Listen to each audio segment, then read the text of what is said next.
Hello again, and welcome to the St. Louis Blues Hockey Legends Podcast. Tom Calhoun here to shine a light on the stories of those instrumental in blues history. The Blues Legends Podcast is presented by Sarah Honda, O'Fallon, Illinois. Check out their 618 Sarah Bucks offer at sarahhondaofallon.com. A participating sponsor, the Gateway Grizzlies. Spooky Ball, kind of like Banana Ball for Halloween, coming soon to the ballpark. Visit gatewaygrizzlies.com for tickets. On this episode, it's legendary sports writer Jim Thomas. Jim retired as a beat writer for the Post-Dispatch and its website, stltoday.com, in May of 23, after 48 years of reporting. You'll remember Jim as the beat writer for the Rams until they moved to Los Angeles in 2016. After that, he took on the daily coverage of the Blues until his retirement, including the Stanley Cup run in 2019. So there's lots of blues material to cover with this sports writing legend. Stand by for Memories with Jim Thomas in 60 seconds.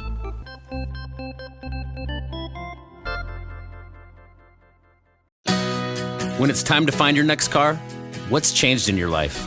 What's driving you to start the process? What are you really looking for? These are the questions we're asking at Sarah Honda. We believe in real communication, real problem solving, and trustworthy long-term relationships with our customers. We're part of your community, and we want you to be part of ours. At Sarah Honda, the experience drives everything.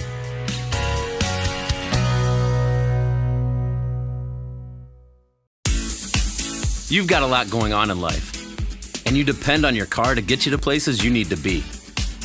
So when it's time for maintenance or repair, we know you need it done fast and done right.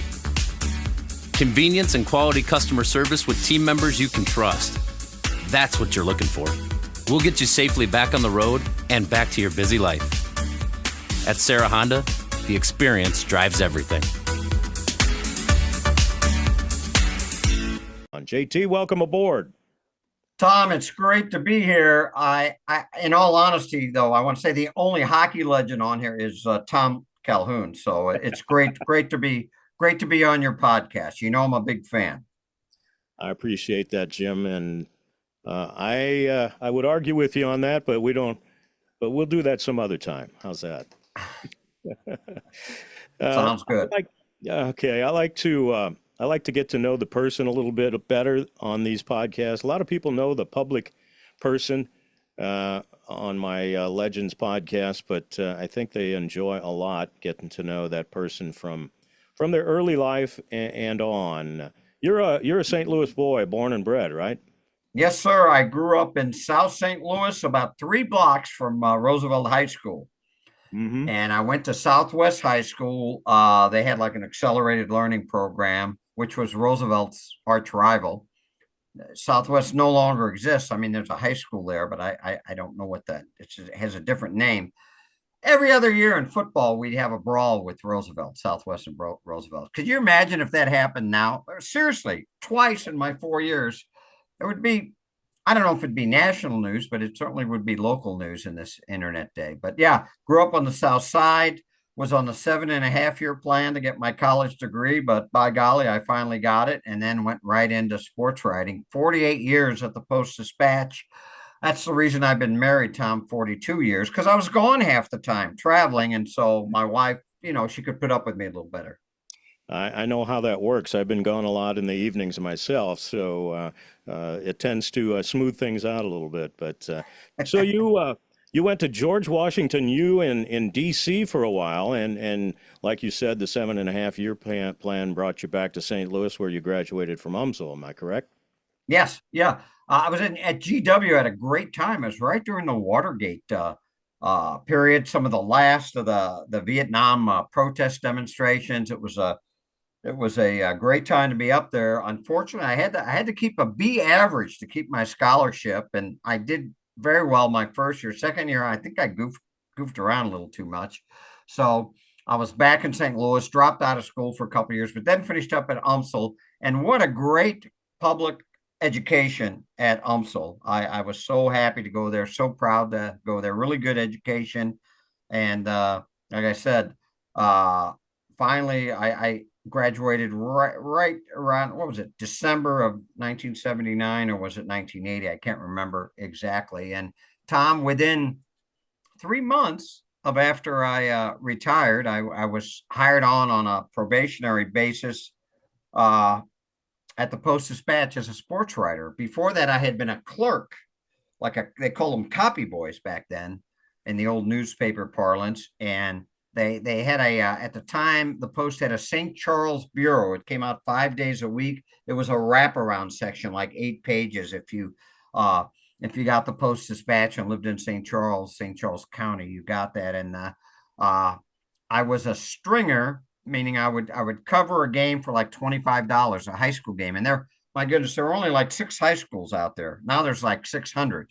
St. Charles has grown so much. Anyway, there was one full-time sports writer out there, a fellow by the name of Steve Wade, and he got promoted very quickly to downtown to cover St. Louis area wide high school sports. And so I was hired a 6-month probation. They've never told me if I passed probation or not, but I think I did. So since I lasted 48 years, so covered high schools for about 4 years, then covered Mizzou for 6 years, covered the NFL for like 27 years, not just the 21 years the Rams were in St. Louis, but a few years before that. You remember the old expansion process? We'd go to all the league meetings and all that. And then about a year and a half after the Rams left and returned to LA, I covered kind of the NFL at large.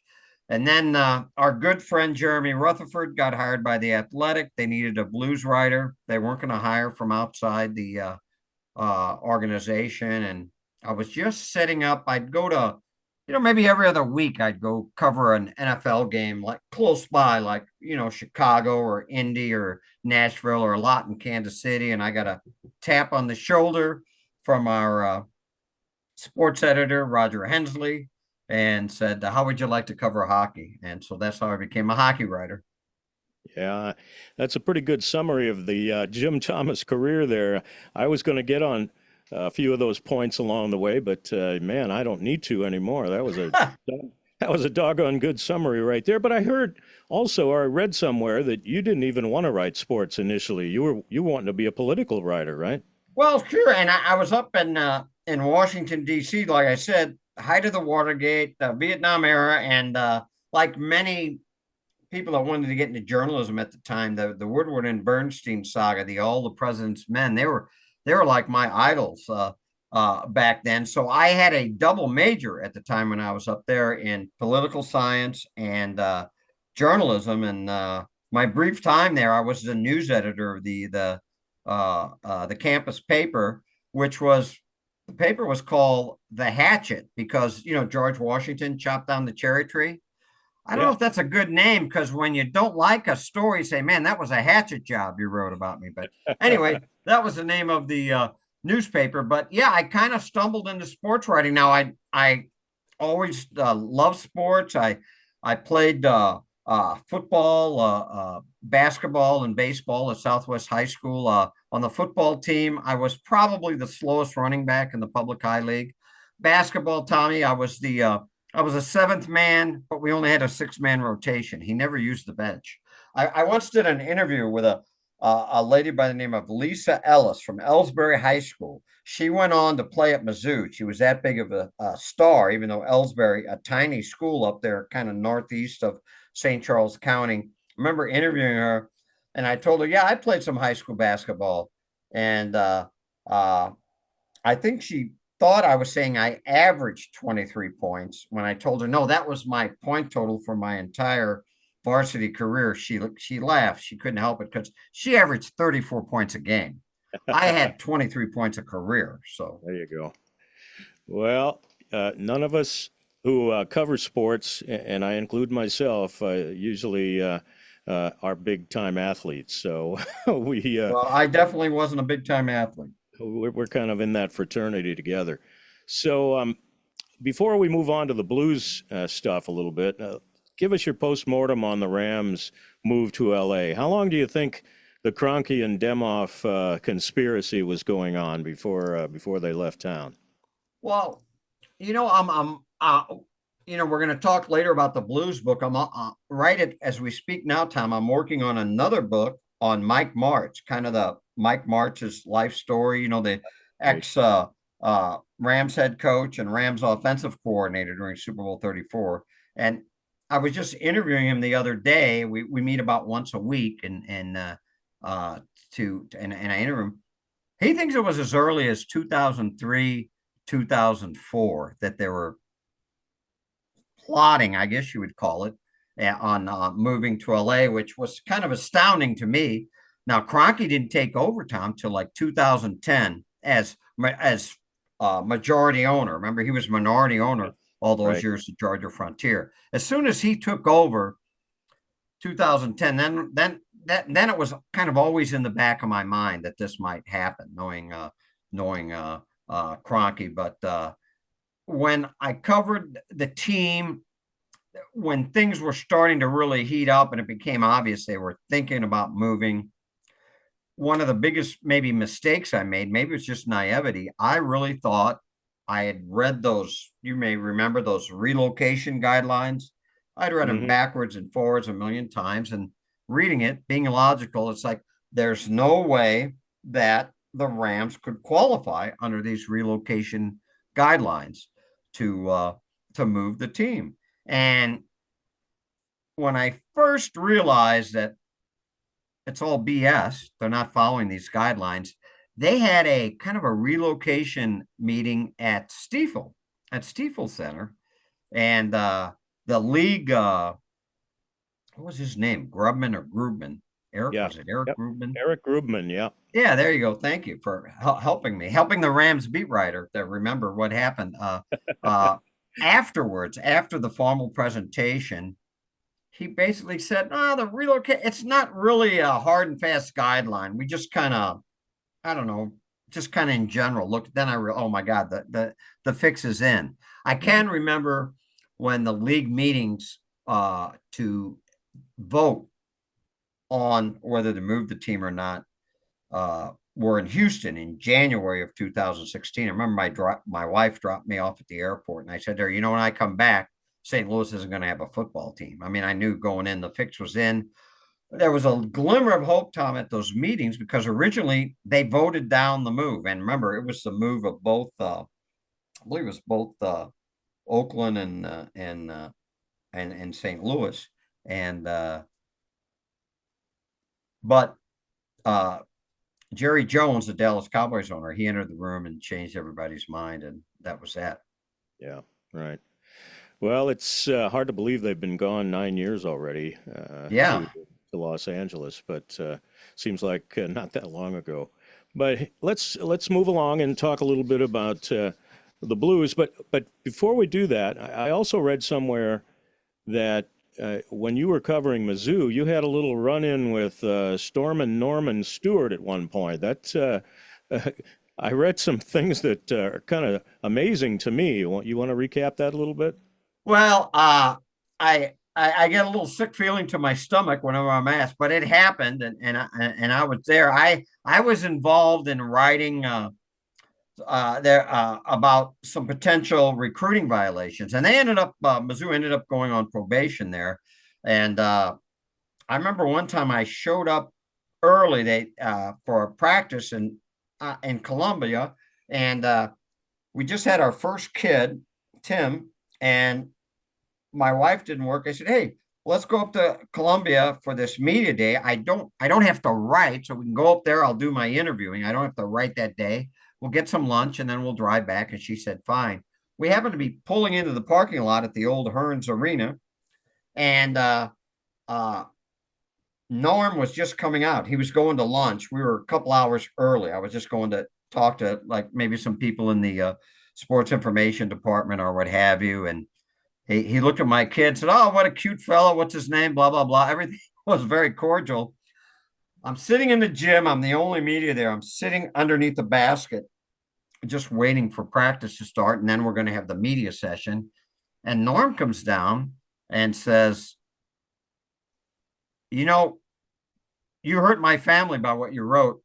And he's getting madder and madder. He's down under basket. And I can hurt you. I know someone who can take care of your son. And my son was like, I don't know, 14 months old. And I said, Norm, I couldn't believe he said it. Norm, what are you saying? It ended up leaking out, and it was in some publications. Sports Illustrated had a little thing on it. I remember the Dallas Morning News, but and Norm, of course, said I was lying. But could you imagine what a story that would be now in the internet and whatever? Anyway, years later, someone who worked for the department at the time came up to maybe 15 years later and said, I was coming out of the tunnel when all that happened, and I heard the whole thing. So 15 years later, I had a witness, but that was crazy. I did cover the team the next year. I'd always make sure I'd ask a question so Norm would know I was there.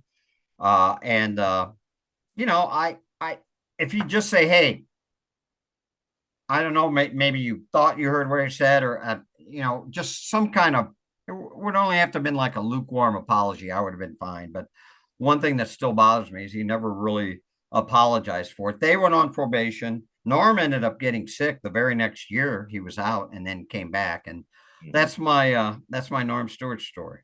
Wow. That's a dandy. Wow. Yeah.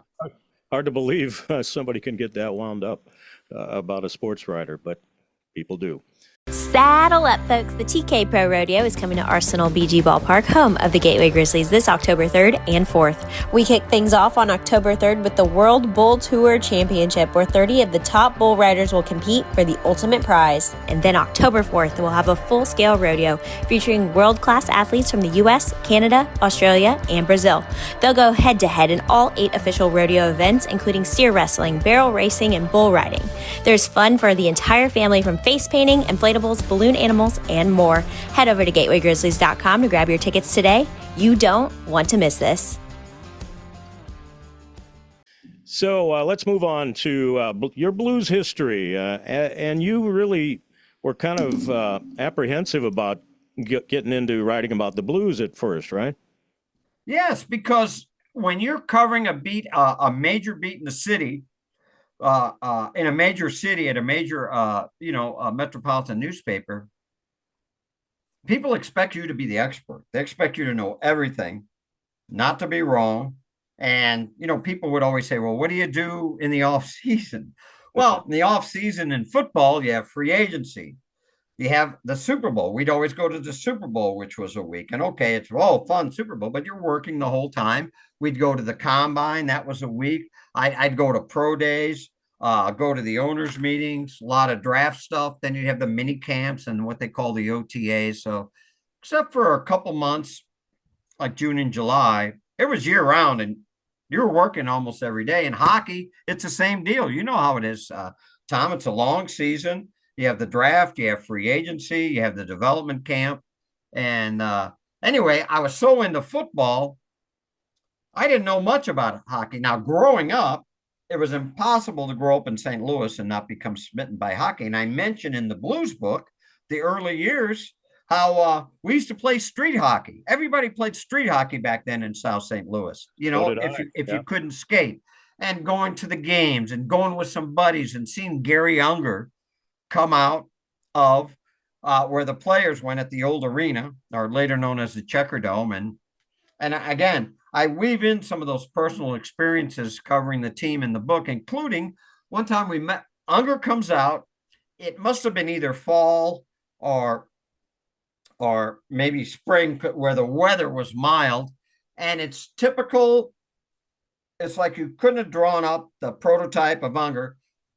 Hair flowing, sports car waiting for him. He has a beautiful blonde on his arm and comes out and he politely says, I can't sign today. So that was my little Gary Unger memory. But again, fast forward to 2017, and I probably couldn't have named 50 players in the NHL. I knew most of the Blues players. I watched when I could. Everybody got into the playoffs. But yeah, I was hesitant because I knew you can't fool Blues fans.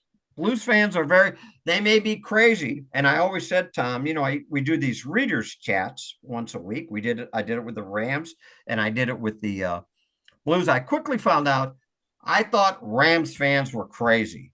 I did like 6 Blues chats, and I thought, this is Rams fans times 10. These people are on a whole, in terms of being intense, of being crazy, of being characters on the.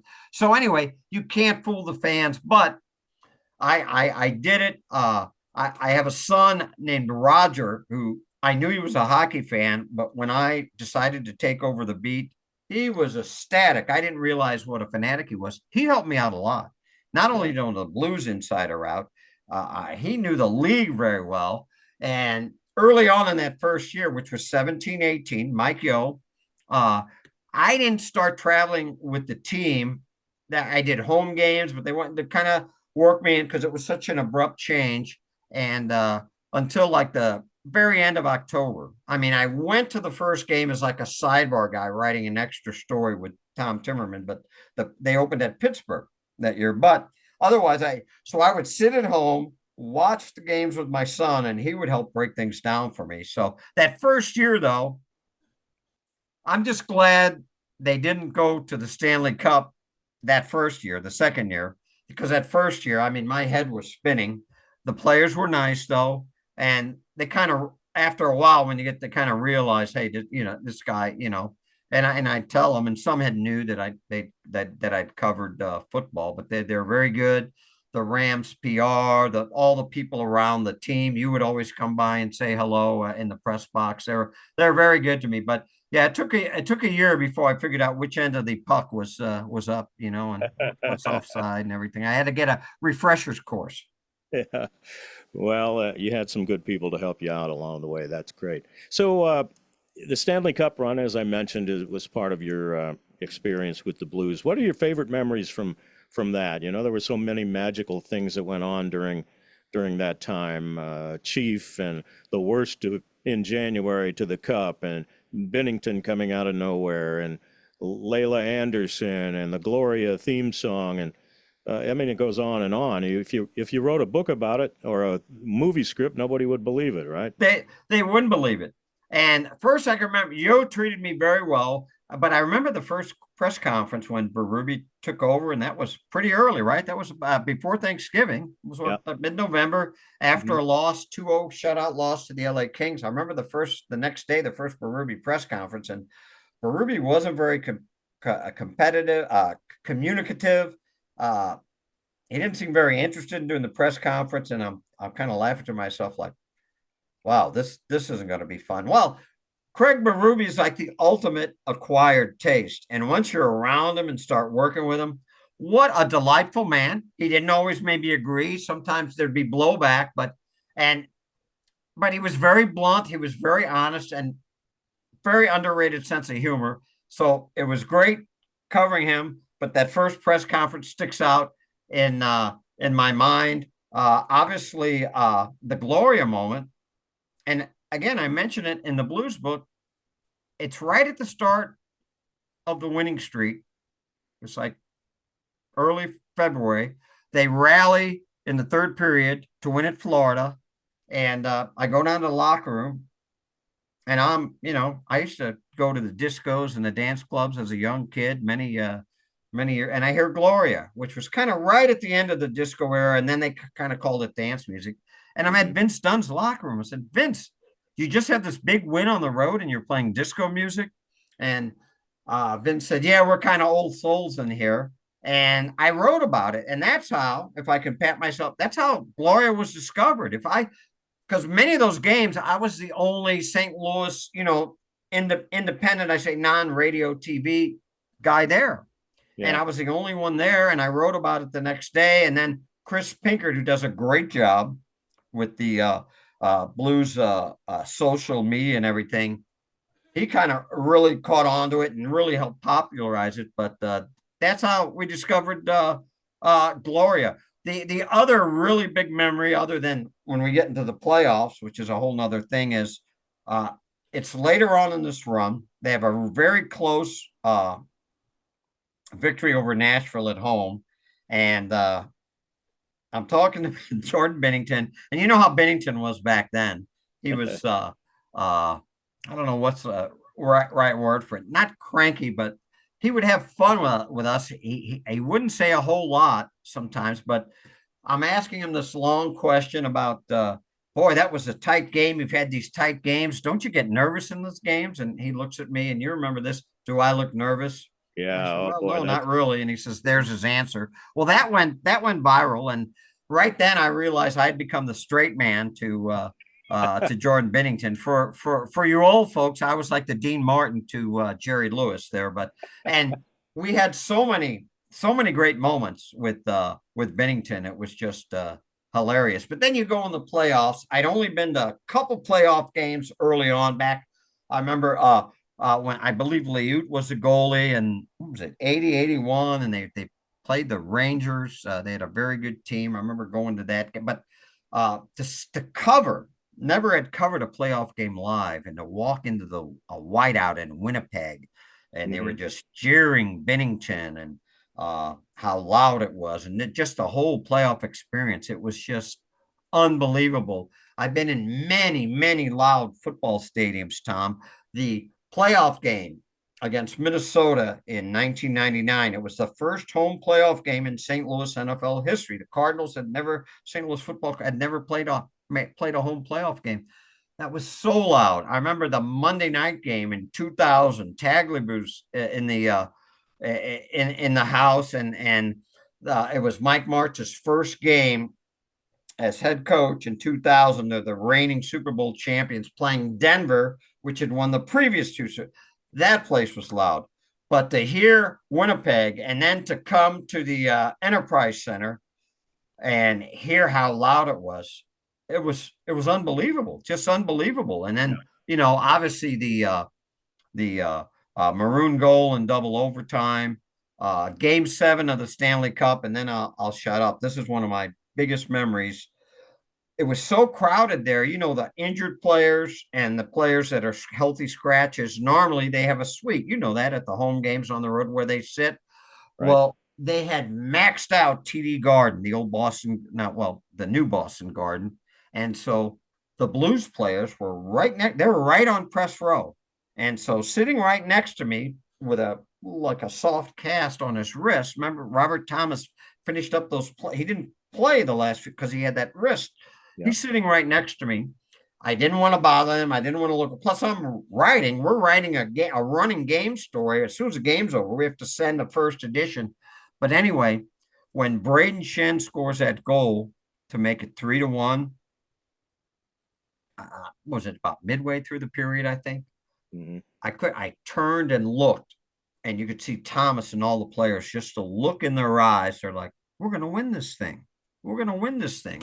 And what a great moment. As long as my career has many great moments and not so great moments. I covered the 5th down game with Colorado from Mizzou. I covered the Norman Conquest when the Mizzou lost 77-0 to Oklahoma when they were in the prime. And you remember Brian Bosworth? Sure. The game is so out of hand. He's sitting on a fence in the second, leaning over a fence with the fans. He's got his shoulder pads off. He's eating a hot dog. That's what big a blow. All the stuff I'd covered. And that, if it's not the top moment, that Shen goal and seeing the reaction and like, oh my God, they're going to win the cup. It's on the medal stand.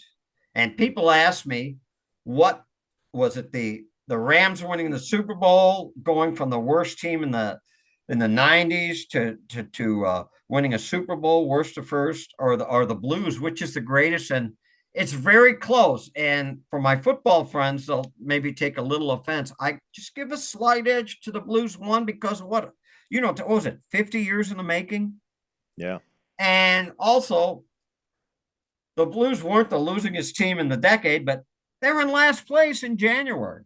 And to come back like they did. So to be lucky enough to be the only full-time beat writer at the Post-Dispatch to cover both the Super Bowl, the only Super Bowl championship, and the only Stanley Cup championship, and hopefully that'll change. Hopefully we won't have to wait another 50 years.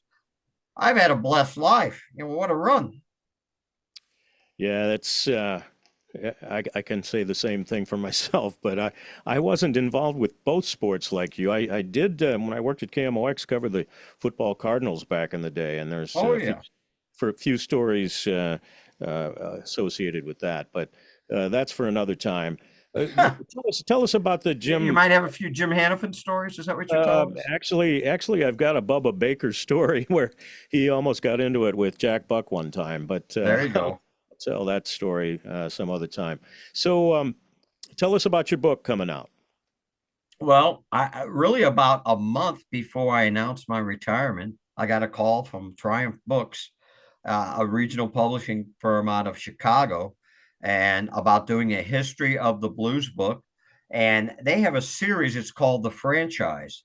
And they pick out kind of marquee, one of the more, maybe, I don't know if this is the right, glamour franchises. So they don't do one for every team in every sport, but they have a franchise book, and it's a series. They have one on the New York Yankees, one on the Boston Red Sox, one on the Detroit Red Wings. Red Wings just came out this year, and they wanted to do one on the Blues. And to me, that says a lot about our market and about the fan base and about the tradition, that they thought a St. Louis Blues book would be worth doing. And the pay wasn't great. I figured out, Tom, it worked out to about $10 an hour, which is probably why they didn't approach Jeremy Rutherford or Lou Korak or Tom Timmerman, or Jeff Gordon. They'd probably say, no, are you kidding? But I was retiring, so I had the time, and so I did it. And it was supposed to come out a year ago, Tom, but Triumph had some financial problems. There were a lot of businesses coming out of COVID that had problems, and they wanted to do it. I turned in it'll be almost 2 years, like the week before Thanksgiving, that I turned in the manuscript. And but it didn't come out in 2024, and they said it's a timeless book, so we'll put it off a year. And so here it is. And we had to revise it, many times, because stuff happened afterwards. But I decided to do it. And the one thing that I really liked about it, there's never really been an attempt to write a history of the blues. Now, Jeremy Rutherford, for example, did a fine book on Bernie Federko. I don't know if you've read it. I've read much of it, and it's an excellent book. I think Tom Wheatley, who used to cover the blues for us, did a Bobby Plager book way back when. Dan O'Neill Sr., the elder, not Dan O'Neill, who does such a great job with the blues PR office, but he's written a couple of books. But this is actually a history of the blues. It's like 80,000 words, so it's not short, but it's not like War and Peace either. So that was another thing that I liked about doing it. And so I did it, and finally it's come to light. And October 7th it'll be out. And I did a lot, focused a lot on those, getting the blues originally in the first 3 years when, as you know, they made the Stanley Cup final every year.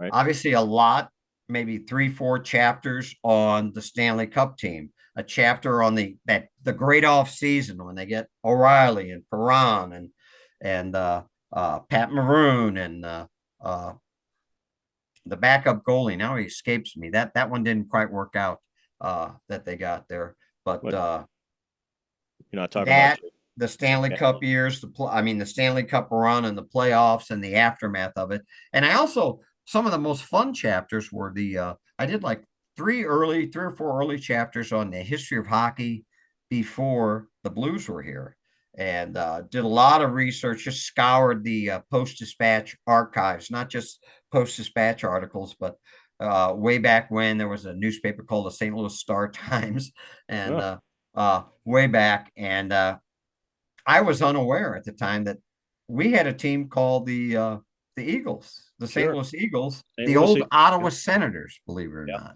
Right. And so some of that history was just fantastic. And also in the 50s, which was one of the worst periods of Chicago Blackhawks hockey, they had missed the playoffs like 11 out of 12 years. Mm-hmm. Well, 2 years in the 50s, they played regular season home games in St. Louis. One year they played like 6 games, and next year they played like 5.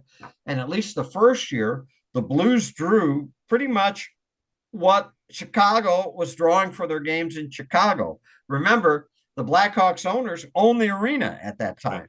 Sure. So St. Louis Blues, they're actually the third NHL team to call St. Louis home, or at least to play home games there. So the early history was fascinating. So, title of the book, and will it be on Amazon and the usual places where people can Yeah, get it? it's called the franchise St. Louis Blues, a curated history of the blues. Chris Kerber, your cohort there, voice of the blues, he wrote the foreword Cool. for the book. October 7th, it'll be available on Amazon.com, Barnes & Noble, Bookshop.com's Triumph Books has a site. I'll be doing a lot of book signings around town, places big and small. October 23rd, when the Blues play the Utah Mammoth, they have one of those sponsor kiosks on I believe they're on the concourses, and I'll be doing a book signing there October 23rd. So I won't be selling popcorn, but I'll be selling books. And I think we're going to have another signing there at a Blues home game, like late November, early December. That'll be perfect for Christmas, you bet. So, a few thoughts about the current Blues before I let you go. I know you continue to follow them fairly closely, and people are excited about this coming season. Well, you had to really love how they closed last season. They look like they're on the cusp, maybe not of being a Stanley Cup contender, but certainly every year playoff contender. And it's tough to maintain a streak of excellence, especially with the salary cap and free agency. So I've been really impressed with Doug Armstrong and Tom Stillman and just the front office there, that they've been able to keep this going. Now, a little bit of a dip here for a couple seasons, but they've got an interesting blend, Tom, don't you think, of veterans, medium-level guys, and younger players. I wasn't thrilled about trading Bolduc, but I get it with Logan Mailloux. And they have some other young scorers. You have to be excited about what you saw Snuggerud do, not only in the regular season, but how competitive he was in the playoffs. And you just have to be excited about this season, and Broberg and Holloway to pick them up. It sounds like Holloway, sometimes when you're coming off surgery, it's a little slow when you first get started, but especially based on the most recent game, it looks like he's not going to miss a beat. And so excited. They have one of the better, maybe even I should give him more credit. Just in Binnington and Hofer, that's a strong 1-2 punch.